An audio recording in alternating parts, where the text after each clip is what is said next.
chose d'assez, épuré et minimal. J'aime bien qu'on puisse avoir une image forte avec, des mots simples, en fait, et que l'image, elle puisse venir vraiment, heu, s'afficher devant les yeux de manière très nette.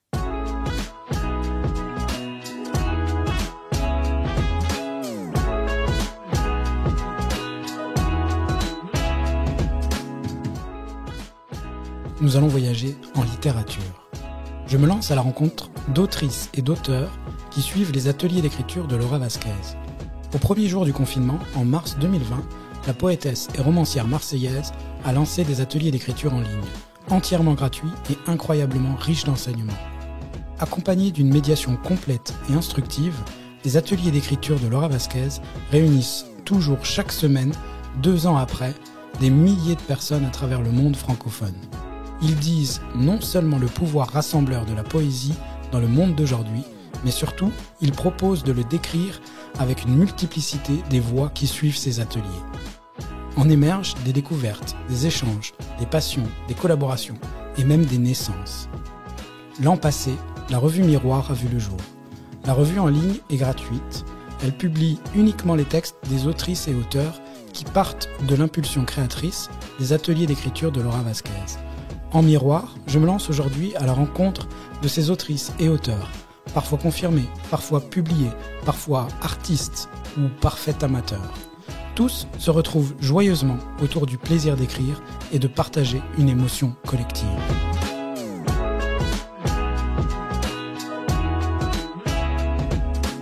Bonjour Anne-Laure Garicois, merci beaucoup d'avoir accepté l'invitation. Bah, merci à toi, Benjamin. Je voulais commencer par te poser une question sur ta créativité bouillonnante qui transparaît beaucoup par les médiums que tu explores, que ce soit le dessin, la peinture, mais également ton écriture. Est-ce que tu saurais dire quand est-ce que tu as pris connaissance de ce besoin de créativité ? Quand c'est que j'ai pris besoin de... déjà, j'ai fait des études aux Beaux-Arts.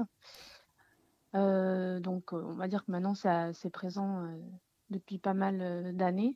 Oui. Donc oui, j'ai commencé les études aux Beaux-Arts en 2007, si je ne me trompe pas, et jusqu'en 2011. Disons que ce choix-là s'est fait relativement vite, quoi. J'ai pas hésité trop longtemps après mon bac à me diriger vers ces études-là. Tu avais déjà des Et puis, prédispositions ou vers une pratique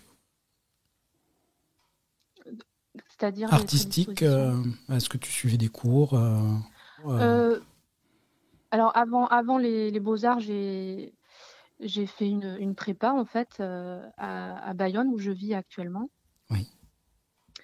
et qui m'avait vraiment donné encore plus envie quoi de pouvoir intégrer après une école des Beaux-Arts. C'était une année très importante où j'ai pu révéler plein de choses autour de ma pratique. À ce moment-là, ma pratique était assez variée, c'est-à-dire que c'était à la fois des recherches autour de la photo, du dessin, de la peinture. Bon, j'explorais beaucoup de choses, quoi. Et puis c'est un peu plus tard que je me suis davantage concentrée sur la pratique de la peinture, du dessin et encore plus tardivement de l'écriture, en fait. C'est venu en Les- complément, l'écriture ?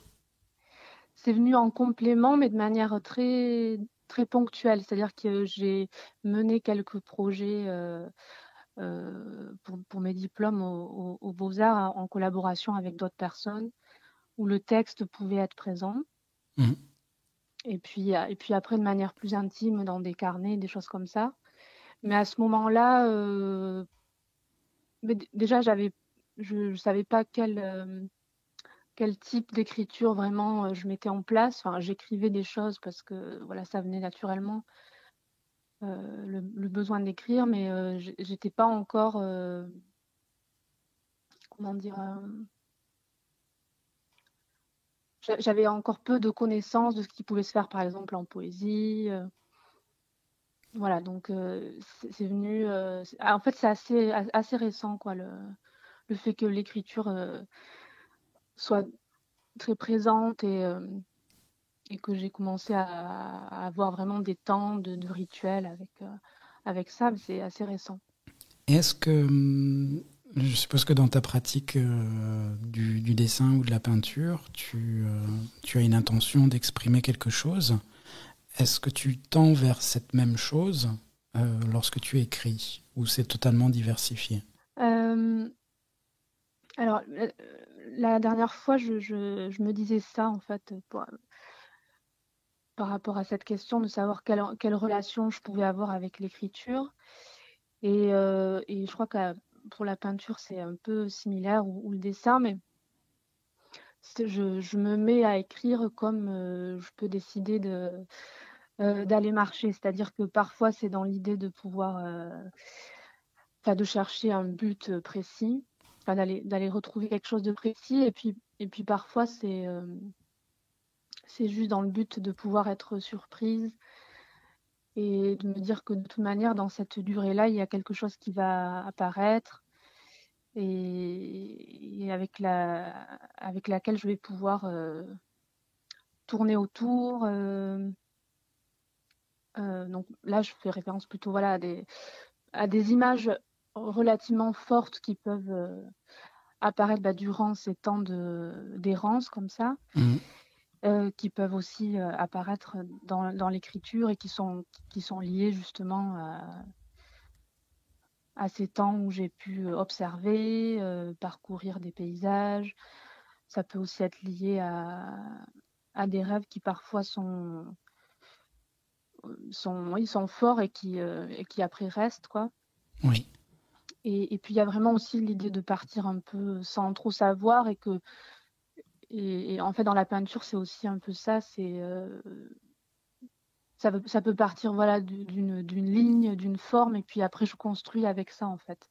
d'accord. Il y a eu une période où c'était un peu différent, où je partais d'une image soit que je photographiais, soit que je pouvais trouver et avec laquelle j'essayais ouais, de monter quelque chose qui se détachait un peu de l'image. Mais là, dernièrement, ça arrive assez régulièrement que je parte sans trop savoir. Tu laisses une pulsion s'exprimer, une pulsion Ouais, créatrice. ouais. Et une pulsion ou quelque chose qui va être plutôt lié au geste, en fait, aussi.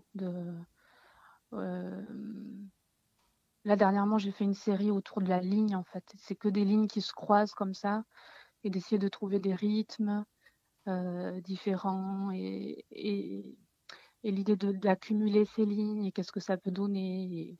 Est-ce qu'il t'arrive de combiner justement les deux et de retrouver, d'avoir besoin d'un texte pour compléter une œuvre picturale ou inversement, d'illustrer un texte avec un dessin? Alors, par exemple, pour la peinture ou les dessins, la recherche de titres, c'est très important pour moi. C'est comme ça que je fais un peu aussi et que j'ai toujours fait le lien avec l'écriture. Parce que je peux passer beaucoup de temps à chercher, ou parfois il s'impose par lui-même, mais les titres sont très importants et il y avait déjà voilà, quelque chose qui se liait un peu comme ça entre peinture et écriture. Dans l'autre sens, c'est vrai que dans l'écriture, je peux aussi parfois écrire sur des choses qui se sont révélées dans la peinture.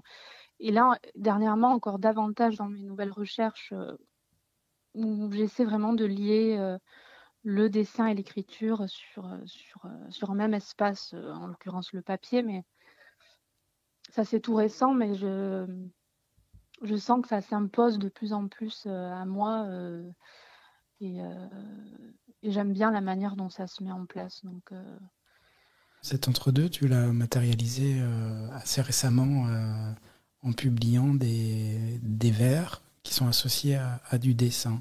Est-ce que c'est nouveau? Est-ce que c'est quelque chose que tu as envie d'expérimenter aussi? bah oui, ça c'est très nouveau, mais effectivement c'est quelque chose que j'ai envie d'explorer plus largement, de penser, je sais pas, peut-être une série autour de ça. Dernièrement, j'avais découvert le travail de Etel Adnan, Oui, bien qui est sûr. une peintre et poétesse. américano-libanaise. Oui, qui nous a quittés cette année. Ouais, tout à fait. Et ça m'avait assez parlé, quoi, dans ce que je pouvais trouver dans ses écrits, et puis les échos qu'il pouvait y avoir en peinture, et la manière dont elle mettait ces deux pratiques en avant, enfin, parce que j'avais pu voir quelques-unes de ses peintures dans une exposition collective. Et voilà, là, je pense à elle après.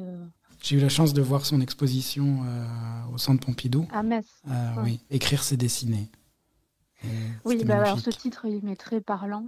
Oui, Et à l'inverse, je pourrais dire dessiner, c'est écrire. Et c'est tout ça qui me questionne en ce moment. Et là, je lis aussi un livre de Sally Bonne qui s'appelle Écrire, écrire, écrire. Et où à l'intérieur, je trouve plein de réponses, enfin en tout cas plein de choses qui m'interrogent et qui, je crois, après comment dire, reviennent un peu dans ma façon là en ce moment, de lier le dessin et l'écriture. Et voilà. parce qu'on sent Peut-être plus tard réellement une le édition. trait du dessin qui se mue en mots et inversement, les mots qui soulignent le Complètement. dessin. Mm. C'est vraiment très joli. Merci. Ben on en revient au titre de l'exposition d'Etel Adnan, dessiner c'est écrire, écrire c'est dessiner. En fait, ça a tourné un peu en boucle dans ma tête en parallèle dernièrement là, du livre de Sally Bonne. Et donc voilà, je crois que c'est apparu un peu comme ça, ouais. Dans ta manière de t'interroger, en quoi les ateliers d'écriture de Laura Vasquez t'ont permis de t'aider à développer ton écriture? Bah, ils m'ont permis de la développer dans le sens où je m'y suis vraiment mise de manière très régulière, ce que je faisais pas du tout avant. C'est-à-dire que dès le moment où elle a lancé des ateliers d'écriture, je m'étais inscrite. Donc c'était donc 2020, et là je suis toujours inscrite, et je suis toujours régulièrement ce qu'elle propose. Et donc ça a instauré une régularité que j'avais pas du tout avant, même si avant ça, je commençais déjà à fouiller un petit peu plus du côté des poètes, des poétesses. Et donc les ateliers d'écriture, c'est arrivé vite après. Donc il y avait une sorte, oui, de discipline à tous les jours, essayer de me mettre, voilà, face à mon ordi, et puis d'essayer d'écrire des choses en lien avec les propositions de Laura Vasquez. Est-ce que tu conserves tout de Et même une pratique en dehors de ces ateliers qui t'est propre pour des projets? c'est vrai que quand elle a lancé les ateliers d'écriture, donc c'était pendant la période des confinements, où donc là, pour moi, c'était plus facile de pouvoir accorder un peu plus de temps, parce qu'il y avait des activités à côté qui étaient arrêtées et tout ça. Euh, Là, je suis toujours, c'est-à-dire que je lis attentivement les propositions qu'elle envoie chaque semaine, mais du coup, un petit peu moins présente, notamment, par exemple, dans le groupe où les participants et les participantes publient les textes. Parce que justement, à côté de ça, j'ai commencé à penser un projet d'écriture autour d'un recueil pour lequel justement Laura m'avait accompagnée. Oui. Mais à l'intérieur de ce recueil, il y avait aussi beaucoup de textes qui étaient nés, enfin, issus aussi des ateliers d'écriture. Après, ça a été un travail de montage, et d'autres choses se sont ajoutées. Et oui, là, dernièrement, c'est vrai que j'ai écrit des choses, mais voilà, qui sont pas directement en lien avec les ateliers, quoi. Même si ça a été super important, et que évidemment, je pense que si je les avais pas suivis, ces ateliers, je pense que j'aurais pas forcément pris la décision de me mettre à écrire un recueil, enfin de passer autant de temps dessus. Enfin, je ne me serais pas permis ça, je ne me serais pas autorisée à le faire. Voilà, Et lors de cet accompagnement, Laura t'a aidé un petit peu à structurer et j'imagine à Oui. te faire prendre confiance aussi? Oui, voilà, exactement. C'est ce que j'allais dire, que ça m'a permis de prendre confiance. Oui, elle m'a accompagnée sur plusieurs séances, je crois 6 ou 8 séances. Et, et donc, c'était super intéressant dans le sens où ces retours venaient très régulièrement confirmer aussi des intuitions que je pouvais avoir sur des choses que j'avais écrites qui me semblaient marcher ou au contraire pas du tout marcher. Donc la sensation d'être vraiment aussi comprise en fait dans ce que je voulais donner dans ce recueil. Et donc oui, ça m'a énormément apporté. Et j'ai beaucoup aimé quoi, ces échanges-là durant voilà. L'écriture, j'ai mis à peu près 1 an à finaliser le recueil. Ton manuscrit aujourd'hui, tu dirais il est prêt à être envoyé à des éditeurs? J'ai commencé voilà, à envoyer à des maisons d'édition. Oui. C'est tout récent, mais ça peut être assez long pour trouver une maison. Mais bah, du coup, oui, j'ai la sensation qu'il est prêt. Après, peut-être qu'il y aura un moment où je reviendrai dessus. Enfin, je sais pas trop. Pour l'instant, oui, en tout cas, je suis dans une démarche d'essayer de le proposer. Donc, Et pour voilà. toi, à tes yeux, en tout cas, à cette heure précise, il est abouti. C'est important, ça. Ouais. C'est pas rien, déjà. Bah, oui, c'est sûr que c'est pas rien, dans le sens que oui, oui, c'est un objet qui existe, que j'ai construit, oui, oui, ben, pour moi, c'est quand même assez, effectivement, assez incroyable, oui, d'avoir pu faire ça, en fait. Donc, dans tous les cas, voilà, je suis très contente qu'il existe. Et au-delà de fait de penser aussi la publication, c'est que de toute manière, il a permis bah, voilà, d'avancer en plus sur d'autres choses, de penser à des nouvelles choses quand je parlais du lien dessin et écriture. Et, enfin, donc, voilà, je peux puiser plein de choses grâce à ça, en fait. Je vais en profiter pour te faire écouter quelque chose et te laisser réagir juste après. Déclare qui tu es. Rayonne devant ce qu'il te reste à faire. Respire fort, 4 fois. Imagine que tout soit possible en gardant les yeux ouverts. Ouvre très grand le tiroir de l'intuition. Maintiens la lumière, où qu'elle soit, dans les signes. Colle-toi à ce qui ne lasse pas le regard.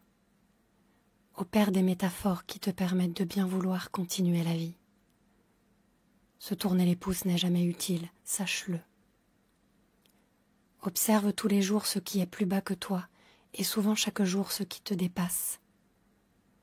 Allonge-toi dans l'eau dormante. Croise, décroise tes doigts en tenant des mains de passage.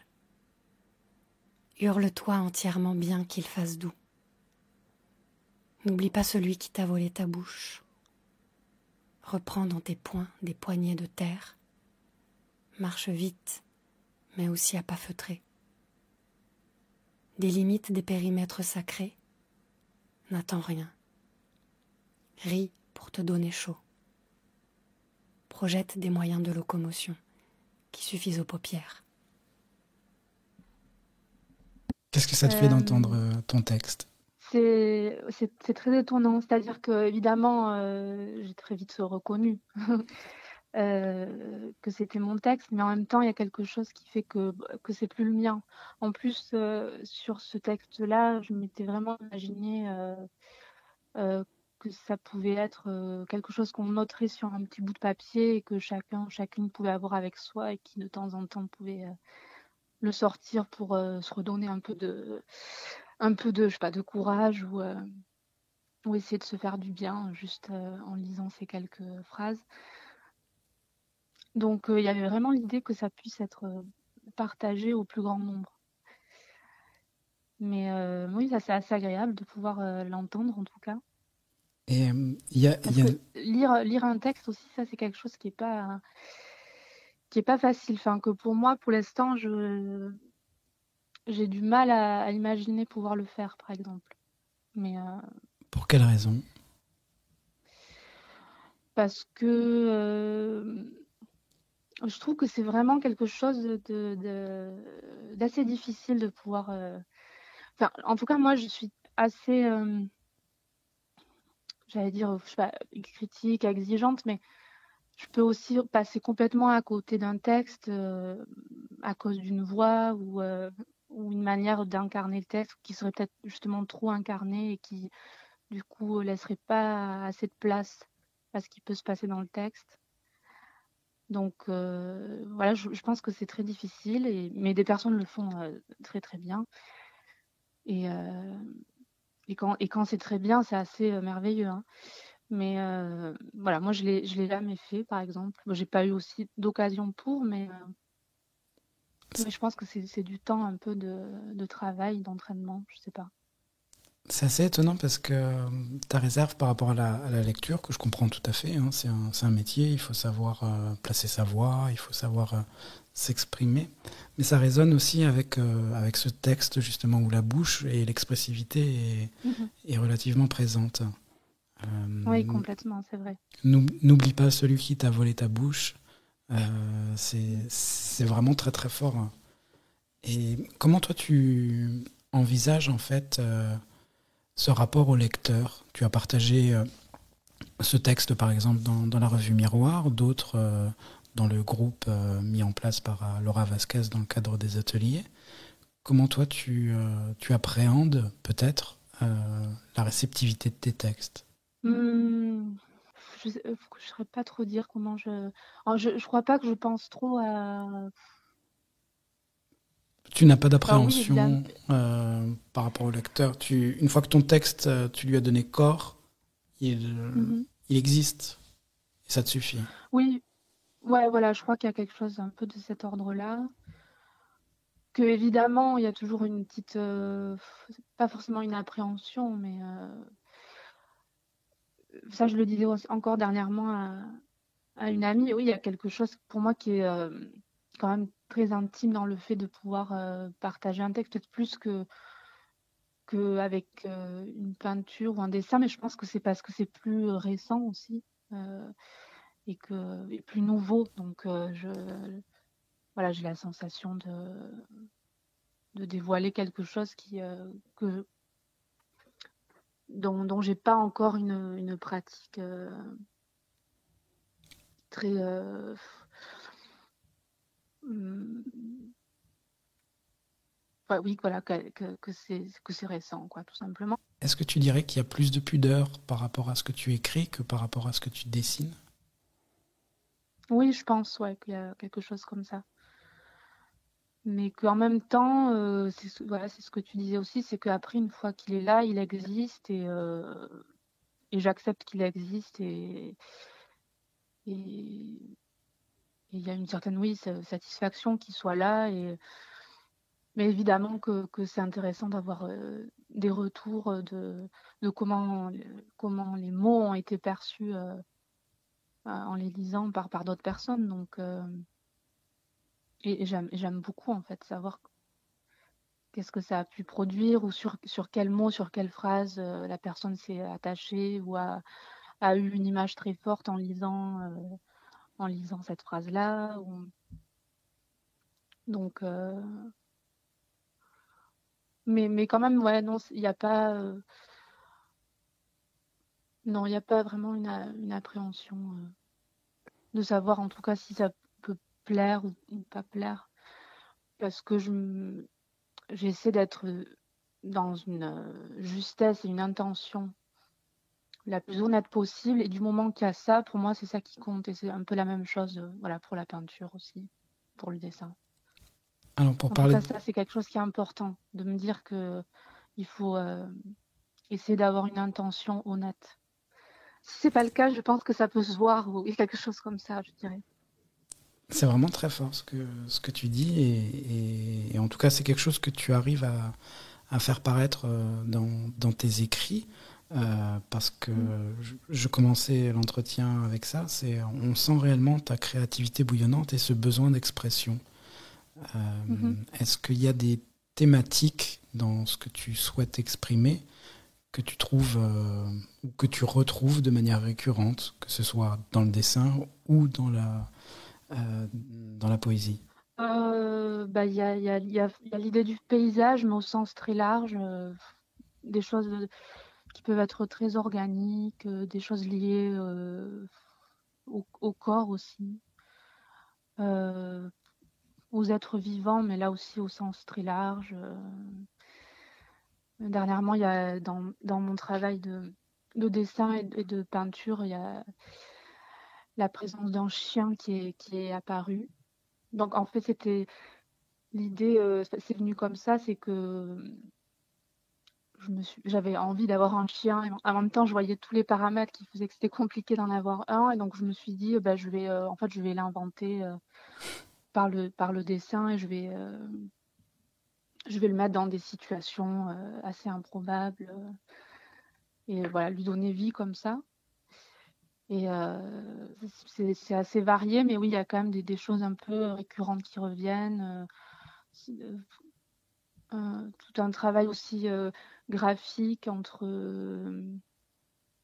cas dans la peinture, il y a toujours là des aplats picturaux qui se mêlent à des choses beaucoup plus graphiques.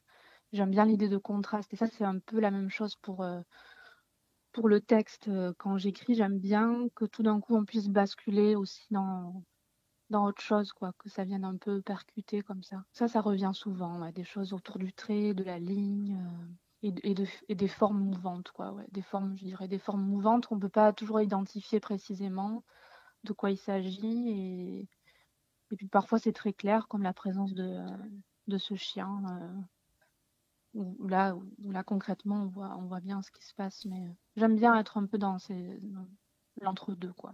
Dans ces paysages qui t'inspirent, est-ce que ton environnement proche de Bayonne, est-ce que lui, il t'influence également?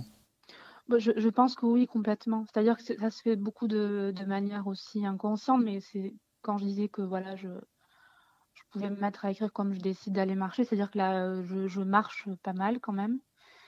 Euh, et j'observe beaucoup. Et donc après, j'essaie ouais, de retrouver ça dans les écrits, dans la peinture. Mais encore une fois, voilà, c'est jamais dans l'idée d'aller photographier des choses précisément pour après les utiliser. Mais en tout cas, il y a beaucoup d'observations, beaucoup de temps passé autant voilà, à l'extérieur que après passer du temps à l'intérieur à savoir comment mettre en place quelque chose, que ce soit ouais, sur le papier ou autre. Mais oui, oui, en plus, effectivement, il y a des paysages assez beaux là où je vis, donc c'est quand même assez inspirant, évidemment. Ouais. Et il y a aussi un... Puis il y a la présence de l'océan qui aussi joue beaucoup, je pense. Effectivement. Et il y a aussi Ouais. une forme de musicalité qu'on peut retrouver dans tes textes, qui est alors pas forcément liée à l'accent du sud-ouest, mais il y a cette musicalité que tu recherches également, sans proposer forcément, c'est toujours des vers libres ou alors du texte en prose, mais est-ce que ça fait partie de ta recherche littéraire? Euh, Bah, en tout cas, j'aime bien penser en termes oui, de rythme aussi. Et c'est pour ça tout à l'heure je parlais de lignes, de graphisme qui côtoient des aplats lisses. Et j'ai la sensation que oui, quand on compose, c'est un peu comme composer une musique, quoi. Il faut qu'il y ait des variations, il faut qu'il y ait des rythmes différents. Donc, euh, donc oui, je crois que c'est présent dans l'écriture aussi. Après, il y a aussi une envie de dire, de dire beaucoup avec peu, enfin, d'être quand même dans quelque chose d'assez épuré et minimal dans l'écriture. Et d'éviter un petit peu, je sais pas, je dirais l'enrobage. J'aime bien qu'on puisse avoir une image forte avec des mots simples en fait, et que l'image elle puisse venir vraiment s'affichait devant les yeux de manière très nette. Et j'aime bien parce que même quand tu parles de tes textes, tu parles d'images.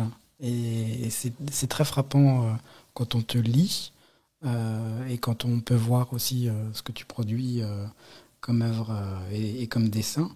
Mais c'est très amusant de voir comment le champ lexical des deux se rejoint quand tu parles de ta production. Mm. Oui, mais je pense que voilà, c'est en discutant aussi avec des personnes extérieures qui font aussi constater ça, ou des personnes qui ont pu lire par exemple le recueil là, que j'ai écrit pendant 1 an et qui m'ont dit très rapidement on peut faire énormément de liens avec ce qui se passe dans ta peinture, mais des choses dont j'avais pas vraiment conscience, quoi. À ce moment-là, vraiment, pendant l'écriture du recueil, c'était pour moi 2 choses quand même assez différentes, quoi. Même si dans la manière de l'aborder, il y avait quelque chose qui était proche de comment je peux aborder la peinture, mais je faisais quand même une distinction. Et donc oui, c'est vrai que de ce qu'on me dit, et puis là je le vois peut-être davantage maintenant, mais évidemment que des ponts se font et qu'il y a des liens. En tout cas, continue à le cultiver parce que c'est vraiment un résultat qui est très touchant, qui tient réellement à ta sensibilité et qui, moi, me plaît beaucoup. Donc j'espère qu'en écoutant ce podcast, beaucoup vont suivre ce chemin-là aussi. Ouais, merci beaucoup de ce retour. Je suis ravie de pouvoir entendre ça. Merci beaucoup Anne-Laure d'avoir accepté l'invitation. Merci à toi, c'était très agréable. Merci.